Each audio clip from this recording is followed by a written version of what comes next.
В 2020 году археология Мезоамерики пополнилась одним из самых впечатляющих открытий за последние десятилетия. В юго-восточной Мексике ученые нашли древний храмовый комплекс, который оказался одновременно и самым старым, и крупнейшим сооружением, созданным народом майя на территории региона. По данным исследований, проведенных специалистами из Университета штата Аризона и сопутствующих институтов, комплекс Агуада-Феникс, условное современное название для удобства издания, представляет собой не только архитектурное чудо, но и уникальную космограмму, модель Вселенной по представлению майя. Это открытие заставило пересмотреть многие представления о раннем майяском обществе, о целях архитектуры и о технологических возможностях цивилизации.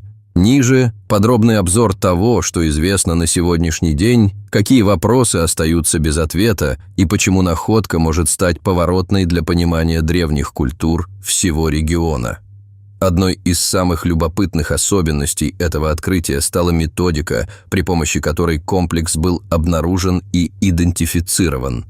Ранее специалисты полагали, что под насыпными холмами и растительностью возможно спрятано нечто иное, хаотичный набор камней или природный ландшафт, который маскировался под холм. Однако с появлением высокоточного дистанционного зондирования и лазерного турирования лидара исследователи получили виртуальную картину рельефа, где легко угадывались очертания крупных сооружений, проложенных вдоль длины космической сетки, неведомой для охотников за артефактами ранее.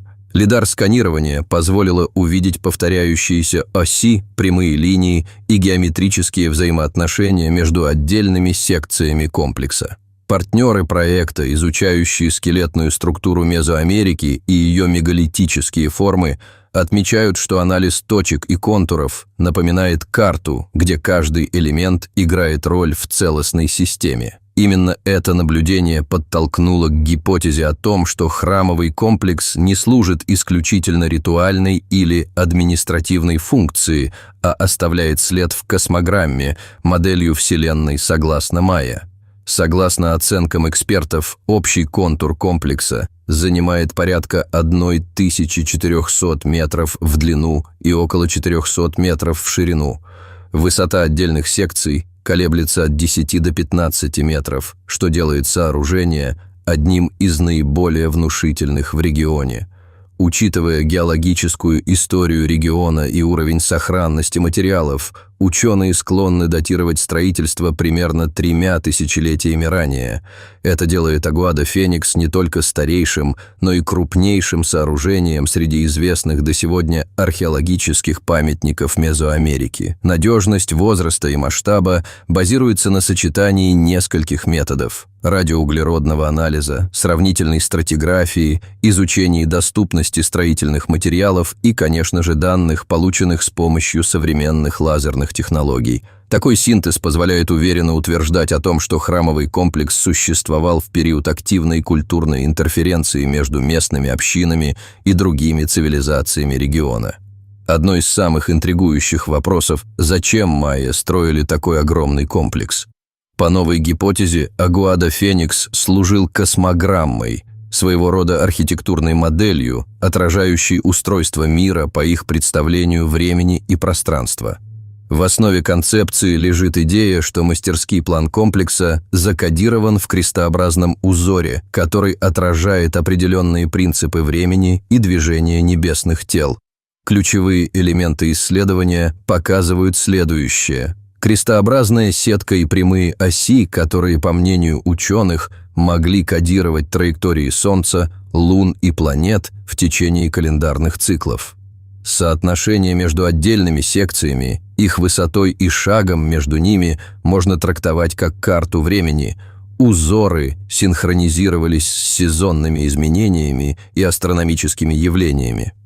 Привязка комплекса к местности. Хотя снаружи храм может напоминать естественный холм или геоморфологическую форму, внутренняя планировка и вымеренная геометрия говорят о сознательном проектировании и координации. Такие выводы поддерживаются рядом свидетельств, включая съемки и исследования грунтов, которые показывают, что работы на объекте были выполнены в течение ограниченного срока и, вероятно, добровольно, без призывов к принудительному труду в стиле поздних эпох. По мнению экспертов, масштаб проекта и слаженность местных рабочих, возможно, отражает высокий уровень социальной организации и мотивацию к сохранению и демонстрации космологической системы именно через архитектуру.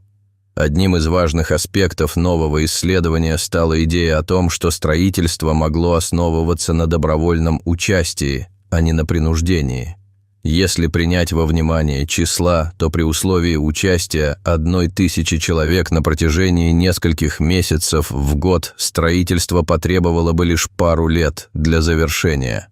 Это предположение, конечно, требует осторожности, но оно помогает увидеть иной образ управления и мотивации в майяских обществах того времени. Почему же добровольность? Исследователи приводят несколько аргументов. Концепция космограммы требует общего согласования и систематической координации, а не принуждения, которое свойственно другим периодам и регионам.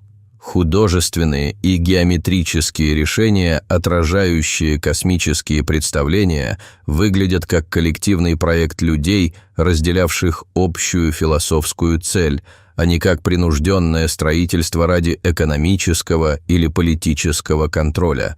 Исторические источники майя в других сценариях указывают на сильный общий язык храмовых тем и культовых архитектур, созданных посредством сотрудничества ремесленников и знати, что дополняет картину добровольной работы. Эти идеи остаются предметом оживленной дискуссии в научной среде, как именно распределялись роли, какие признаки указывают на добровольность и какова была роль лидеров клана в координации столь масштабного проекта.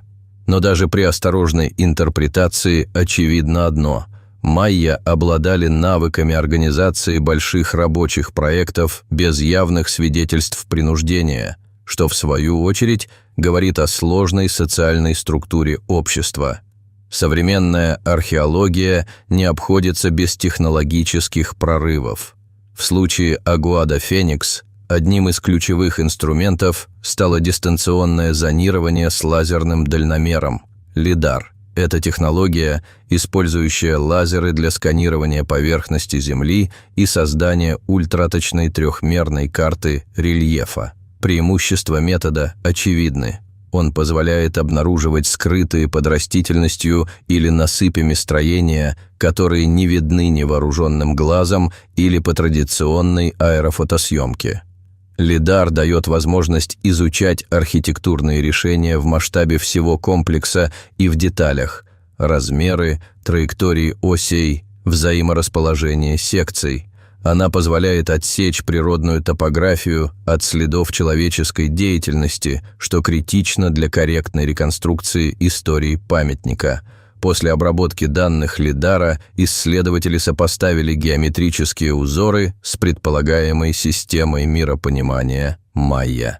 Это сопоставление дало крепкую основу для гипотезы о космограмме и о том, что архитектура была задумана как нечто большее простого культурного объекта. Она выступала как инструмент обучения и передачи астрономических знаний.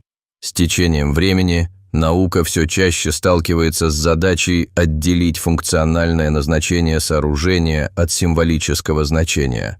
В контексте Агуада Феникс возникает несколько вопросов, которые еще требуют более широкого и глубокого исследования. Каковы были конкретные практики использования комплексов в повседневной жизни и в ритуалах? Это могли быть церемонии, сезонные обряды, образовательные мероприятия или политическая демонстрация силы и интеллектуального наследия правителей? Как долго длились фазы строительства и обновления архитектуры? Возможно ли говорить о нескольких этапах, каждый из которых вносил свои коррективы в космограмму? Какие астрономические явления были наиболее значимы для майя в этой локации? Существуют ли конкретные конфигурации Солнца и Луны, которые совпадают с осмыслением конкретных узоров на храме? Некоторые ученые предполагают, что храм был построен по образцу мировых правил майя, где время – не просто линейное течение, а соорганизованная система. В таком контексте сооружение функционировало как обучающая карта для старейшин и знати, а затем и для более широкого населения, которое через участие в церемониях и ритуалах могло укреплять свои знания об устройстве мира. Однако остается и критика. Одни исследователи считают, что крестообразный узор и связи между частями комплекса подтверждают мифологическую интерпретацию. Другие же подчеркивают, что реальная функциональность – это научная школа, где ученые могли готовиться к солнечным и звездным событиям, а архитектура служила устройством для синхронизации человеческой деятельности с небесной механикой.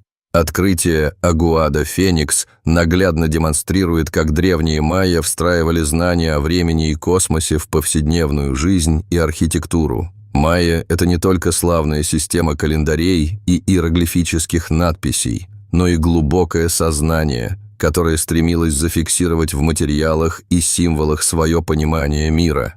В рамках нового проекта можно выделить несколько культурных и исторических контекстов.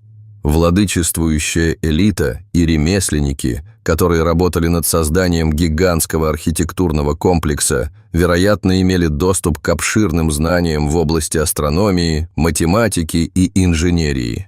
Миграционные и торговые сети майя позволяли узлам знаний перемещаться между регионами, что способствовало обмену технологическими и культурными идеями.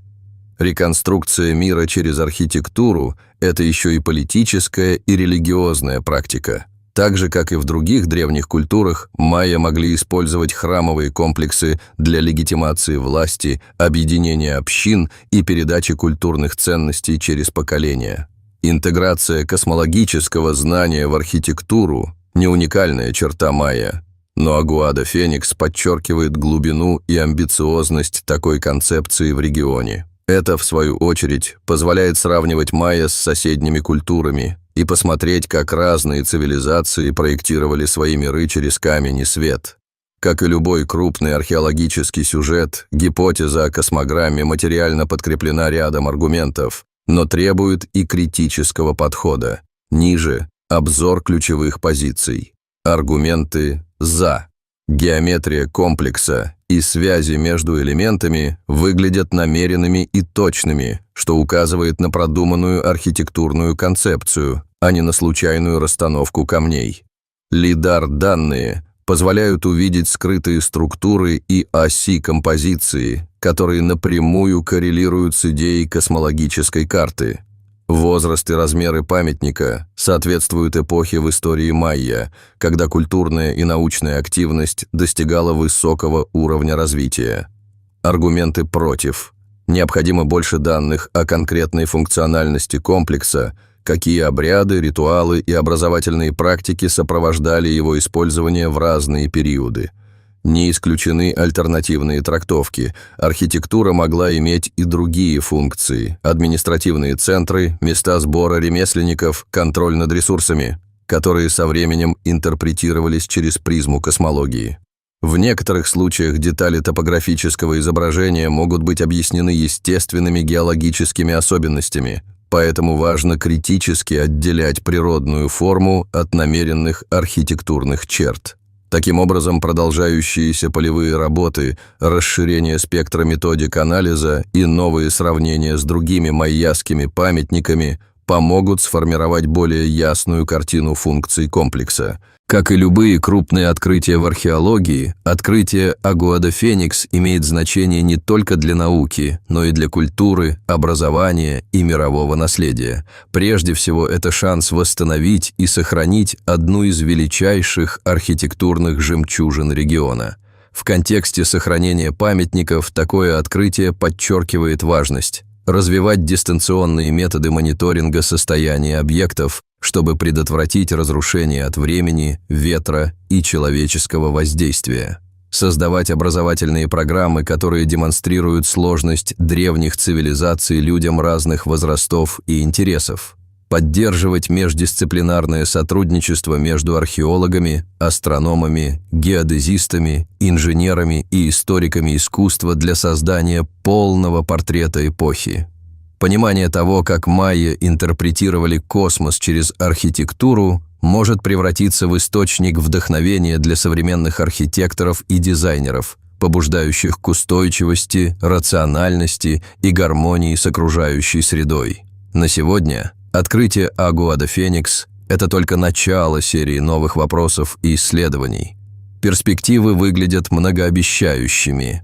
Расширение лазерного сканирования на близлежащие территории. Возможно, там скрыты дополнительные части комплекса или смежные объекты, связанные общей космологической сетью Майя. Археоачивка и микроскопические анализы материалов помогут определить точный процесс строительства, источники сырья, технологические приемы и уровень квалификации рабочих. Сравнительные исследования с другими майяскими памятниками помогут установить, было ли подобное космологическое проектирование уникальным прецедентом Agua de Phoenix или же частью широкой традиции в регионе. Интерактивные образовательные проекты и виртуальные реконструкции позволят широкой аудитории ощутить масштаб и идеологическую глубину комплекса, а также понять, как майя мыслили время и космос. Необходимо также продолжать формировать культурные и правовые рамки для сохранения памятника и обеспечения доступа к нему широкой публике с учетом местных сообществ и интересов коренных народов региона. Открытие Agua de Phoenix – это не просто добавление новой страницы в летопись древних цивилизаций, но целый пересмотр того, как мы воспринимаем роль архитектуры в передаче космологических знаний. Майя, как показывают данные, обладали уникальным сочетанием инженерного мастерства, астрономического чутья и коллективной организационной способности, чтобы превратить камень и Землю в карту Вселенной. Хотя вопросы остаются и предстоит множество исследований, одно ясно – комплекс Agua de Phoenix – это не только памятник прошлого, это окно в мышление древних людей, их взгляды на время, пространство и гармонию между человечеством и небесами. В ходе будущих экспедиций и междисциплинарных проектов мы можем ожидать еще более глубокого понимания того, каким образом майя создавали свои космограммы на Земле и какие знания они передавали последующим поколениям до нашего времени. Итак, путь археологии в 21 веке все еще лежит через камень, свет и тень прошлого. Agua de Phoenix напоминает нам о том, что великие цивилизации не исчерпывают себя в одной книге истории. Их наследие живет в архитектуре, в символах и в том, как эти символы продолжают говорить с нами спустя тысячи лет.